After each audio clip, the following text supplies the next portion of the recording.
31 years అండి. జీలుగుమిల్లి మండల్ తాలూకా ఆవిడ.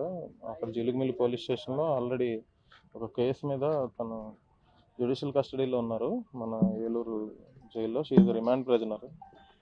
ఆవిడ ఇవాళ మార్నింగ్ 7:50కి she is found death by hanging అని basing on incidents and witness at the present మనకు చెప్తున్నారు. So she was brought to GGH for immediate treatment అని. ఈ లోపే షీ ఈస్ బ్రాట్ డెడ్. అంటే ఇంకా అక్కడ కొన్న ఊపిరితో ఉండగా దారిలో తను ఎక్స్పైర్ అయ్యారని ఇక్కడ తెచ్చేసరికి తను చనిపోయారని చెప్పి జీజీహెచ్లో ధృవీకరించడం జరిగింది. మనం ప్రైమరీ ప్రిలిమినరీ ఇన్వెస్టిగేషన్ ఆల్రెడీ చేస్తున్నారు. దాని మీద ఫర్దర్ ఇన్ఫర్మేషన్ ఏమైనా వచ్చినా కానీ వీళ్ళు అప్డేట్. కుటుంబ సభ్యులు ఆల్రెడీ ప్రీవియస్ కేసు మీద they have some concerns.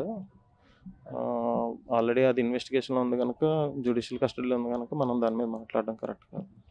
Let that investigation complete. వాళ్ళ రక్త సంబంధికుల దగ్గర అలాగే ప్రిలిమినరీ విట్నెస్లు అందరి దగ్గర కూడా స్టేట్మెంట్లు తీసుకోవడం జరుగుతుంది. తర్వాత రిపోర్ట్ ఇచ్చిన తర్వాత మనం ఈవెన్ ఇంకా పోస్ట్ మార్టం అది కూడా జరగాల్సింది. జరిగిన తర్వాత వీళ్ళు గెట్టును ప్రజల్లోకి మనకి షీ వాజ్ అడ్మిటెడ్ 24వ తారీఖు. తను 24 మార్చ్ 2025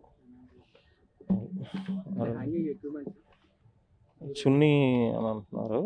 అక్కడ ఒక కిటి విండోకి తను పెట్టుకుని she was hanged her self.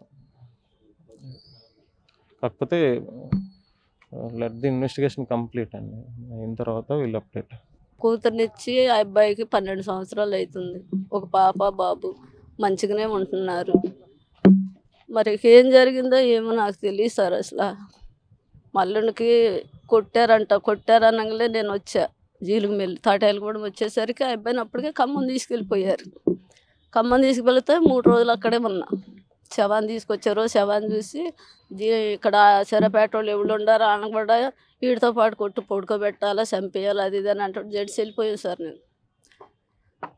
అది సరే మా పిల్లనే మా చెల్లోళ్ళ అల్లుడు సీఏ గారి దగ్గర అయితే సేఫ్టీగా ఉంటుంది, ఇక్కడైతే కొడతారని చెప్పి ఆ కారు ఎక్కించి పంపించినంట సార్. అంతవరకే తెలుసు సార్ నాకు. తర్వాత పిల్లని తీసుకొద్దామని రాత్రి 10ంటికి వచ్చాడు పోలీస్ స్టేషన్కి. పిల్లని ఇప్పుడు పంపించాం. మరి పోలీసు వాళ్ళు తిరుగుతున్నారు, పట్టుకొని కొడతారు, అది ఇది చంపేసేలాగా ఉండాలని సీఏ గారు చెప్పారంటండి. చెప్తే వెనక తిరిగి వచ్చేసారు. మళ్ళీ తెల్లారి వచ్చారు. పిల్లని ఏం చేశారో కూడా ఇప్పుడు చూడలేదు సార్ నేను. అదే సార్ జరిగింది. నాకు అంతవరకే తెలుసు సార్.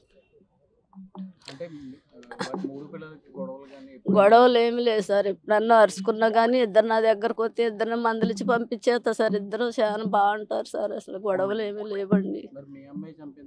లేదు సార్, ఒట్టిదే సార్ అవన్నీ. మా అమ్మాయికి అంత ధైర్యం లేదు సార్. చాలా పిచ్చి సార్, పిరికితనంగా ఉంటుంది సార్ బాగా. అంత ధైర్యం చేసి అయితే మాట్లాడదు. మొగుడికి ఎదిరికి సార్ బట్టి కొడితేనే అసలు నోరు తెరిచి ఏడవ సార్ మా అమ్మాయి. అసలు ఎవరికన్నా చెప్పుకోవాలన్నా మెల్లిగా చెప్పుకుంటుంది సార్. అసలు మా ఆయన చికాకు చేసిండు, అట్ట కొట్టిండు, లేకుంటే అట్ట మాట్లాడు అని చెప్పడం వరకే కానీ ఆ అమ్మాయికి అసలు నోరు వేసుకుని అరవటం కానీ లేకుంటే ఇంకో మాట చెప్పడం కానీ పక్కింటికి వెళ్ళడం కానీ ఏమీ తెలియదు సార్. అసలు కూతురికి న్యాయం జరగాలి సార్, నా అల్లుడికి న్యాయం జరగాలి సార్. నాకు ఒక ఆడపిల్ల ఉంది, ఒక మగపిల్లడు ఉంది సార్. ఆ అమ్మాయికి చిన్నపిల్లలు సార్. వాళ్ళకి ఏమీ ఆధారం లేదు సార్. అసలు వాళ్ళకి న్యాయం జరిపిండు సార్ మీరు. నా కూతురు నాకు తెచ్చిపెట్టిండు సార్. నా కూతురు బంగారం సార్. అసలు నా కూతురు బంగారం అండి. నేను ఎట్టు మర్చిపోయాను సార్ నా బంగారాన్ని కొట్టు చంపేశారు. మరిన్ని వీడియోస్ కోసం ఛానల్ ని సబ్స్క్రైబ్ చేయండి. లేటెస్ట్ అప్డేట్స్ కోసం వాట్సాప్ ఛానల్ ని ఫాలో అవ్వండి. ఆ లింక్ డిస్క్రిప్షన్ లో ఉంది.